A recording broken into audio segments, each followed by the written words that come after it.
मैं फख्र से कहता हूं कि 2001 से 2015 तक मैं भी मुखिया था 3 बार मझौली खेतल पंचायत का। उस समय विकास का बहुत कम पैसे आते थे, लेकिन 2014 के बाद जब केंद्र में एक मजबूत सरकार, इच्छा शक्ति वाली सरकार यशस्वी प्रधानमंत्री नरेंद्र मोदी जी के नेतृत्व में बना, उसके बाद पहले लाखों में आता था, अब करोड़ों में आता है विकास का। और निश्चित तौर पर हम कह सकते हैं कि अब गांव की विकास हो रहा है। और इसी कड़ी में मैं एक बात और बताना चाहता हूं, बिहार के लोकप्रिय मुख्यमंत्री जी का हमेशा सोच रहा है कि जिस तरह केंद्र की सरकार चलती है, राज्य की सरकार चलती है, उसी तरह पंचायत की सरकार चले और ग्रामीण इलाके के छोटी छोटी जो समस्या है, उन समस्या का समाधान पंचायतों में हो। केदार, वो एक बड़ा सवाल है कि आपको याद होगा कि 2024 के लोकसभा चुनाव से ठीक 1 साल पहले 2023 में माननीय प्रधानमंत्री जी ने तमाम सांसदों से कहा था कि आप लोग गांव को गोद लीजिए। इनिशिएटिव लिया था, उस पर कहा था कि हम आदर्श गांव बनाएंगे। क्या आपके पास इसकी जानकारी है कि कितने आदर्श गांव बने आपके बिहार में? देखिए, इस दिशा में माननीय सांसद महोदय लोग पंचायतों को लिया था गोद और हमारे पंचायती राज व्यवस्था से मिलकर के उन्होंने वहां पे अच्छा काम किया भी है। सर, कितने आदर्श गांव हैं आज की तारीख में बिहार में?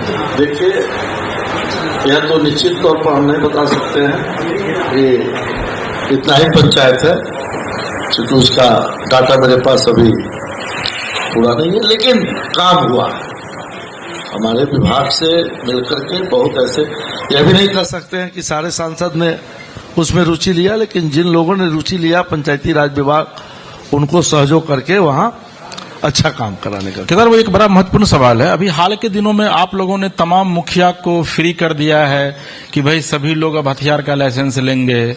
आपने जिलाधिकारी को आदेश दिया है कि मुखिया जी को हथियार का लाइसेंस दीजिए। आखिर इसकी आवश्यकता क्यों पड़ रही है? देखिए, हमने पहले भी कहा आपको कि एनडीए की सरकार में त्रिस्तरीय पंचायत प्रतिनिधियों को जितना सम्मान मिला है पहले कभी नहीं मिला। तो सर, हथियार देने से सम्मान मिल जाता है? नहीं, हथियार नहीं। बहुत ऐसे आपने कभी कभी देखा होगा कि बहुत जनप्रतिनिधि है जिनके पास, जिनके सुरक्षा के लिए परेशानियां होती रही, सुरक्षा का मांग उनके तरफ से उठता रहा। इसलिए माननीय मुख्यमंत्री जी और माननीय उप मुख्यमंत्री द्वय ने निर्णय लिया कि जो जनप्रतिनिधि अपने को असुरक्षित समझते हैं उनको हम लाइसेंस देंगे। और हम लोगों ने इसी के तहत हम लोगों ने एक आदेश जारी किया है कि जो जनप्रतिनिधि आर्म्स का लाइसेंस लेना चाहते हो उनको जिलाधिकारी लाइसेंस दें।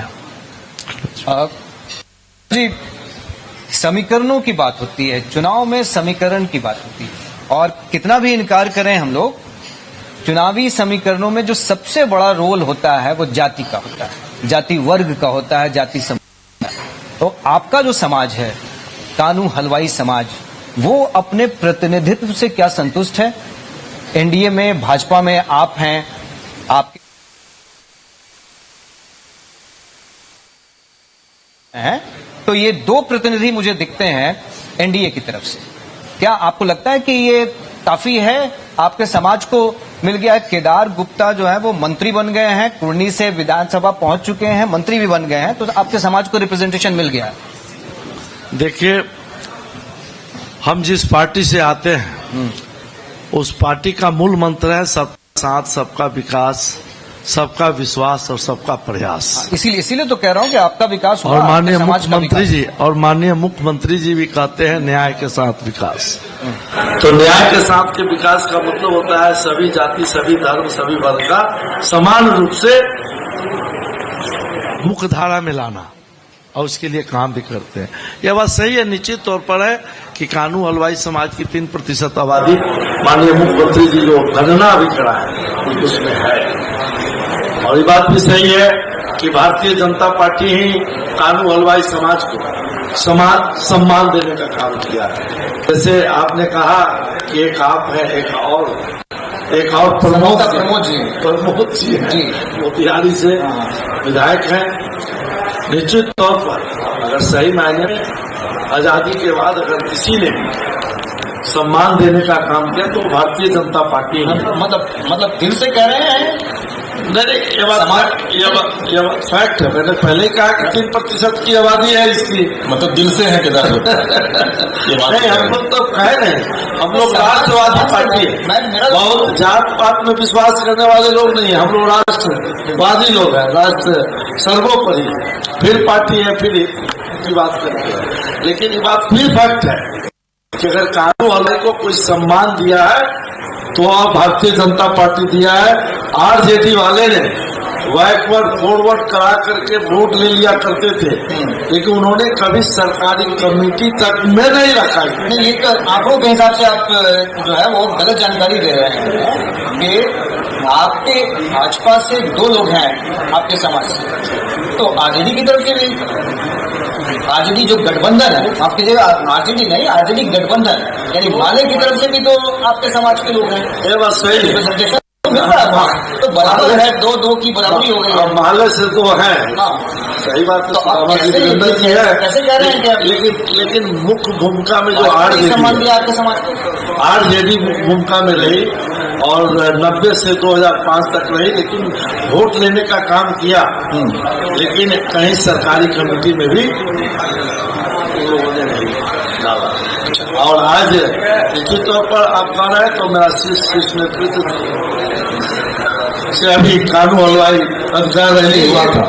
ये प्रश्न तो आपको झेलना पड़ता होगा ना, जब अपने जाति समूह के साथ आप बैठते होंगे कि भाई जिसकी जितनी तो ये बात संख्याधारी जितनी हिस्सेदारी उसकी हिस्सेदारी नहीं, ये बात निश्चित तौर पर। और आप खुद ही बता रहे हैं 3% के आसपास है, जातीय सर्वेक्षण का आप हवाला भी दे रहे हैं।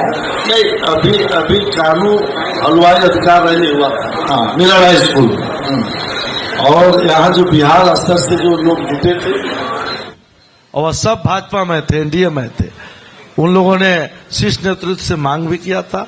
और मुझे विश्वास है कि आने वाला जो चुनाव है इसमें निश्चित तौर पर संख्या बल बढ़ाई जाएगी। तो आपको क्या लगता है आगे मुद्दे क्या होंगे? भाजपा की तरफ से विकास की बात की जाती है, एनडीए की तरफ से विकास कार्यों की बात की जाती है, लेकिन जनता के बीच में चुनाव बहुत दूर नहीं है, बस इस नवरात्रि के बाद मुझे लगता है कि चुनावों की घोषणा हो जाएगी किसी भी मिड अक्टूबर तक। लेकिन जनता को अभी तक समझ में नहीं आ रहा है कि मुद्दे क्या हैं। आप विकास विकास विकास की रट लगाते हैं, लेकिन विकास जो है वो सतत प्रक्रिया है, वो तो सभी को करना है और इसी के लिए लोग चुनते हैं। लेकिन भटकाव सा दिखता है, कभी कभी मुद्दे बदल जाते हैं, जातीय मुद्दे, धार्मिक मुद्दे। तो क्या ये मजबूरी है या जरूरी है? देखिए, एनडीए और हम लोग विकास के मुद्दे पर चुनाव में जा रहे हैं और निश्चित तौर पर बिहार का विकास हुआ है, बिहार में बदलाव आया है। आप चले जाइए, कोई ऐसा इलाका नहीं है जहां सड़क बढ़िया नहीं बना है, कोई ऐसा इलाका नहीं है जहां बिजली नहीं आया है, पुल पुलिया नहीं बना है। मैं अपने क्षेत्र कुढ़नी की बात बता रहा हूं, सारे सड़क जो मुख्य सड़क हैं, जो स्टेशन को जोड़ता हो, हॉस्पिटल को जोड़ता हो, एनएच को जोड़ता हो, सभी सड़कों पर काम हुआ है। और आज भी मैं कह रहा हूं कि कुढ़नी सहित पूरे बिहार में सड़कों का जाल बिछा है। पुलों का डबल इंजन की सरकार होने का काफी बिहार में लाभ मिला है। माननीय प्रधानमंत्री जी जब भी बिहार आते हैं तो हजारों करोड़ की सौगात दे करके जाते हैं। यही गंगा पुल था, हम लोग मुजफ्फरपुर से पटना आते थे, कितना दिक्कत होता था। और आज आपके यहाँ मैं चला हूं लगभग 9 बजे और 10 सवा 10 में यहाँ पहुंच गया हूं।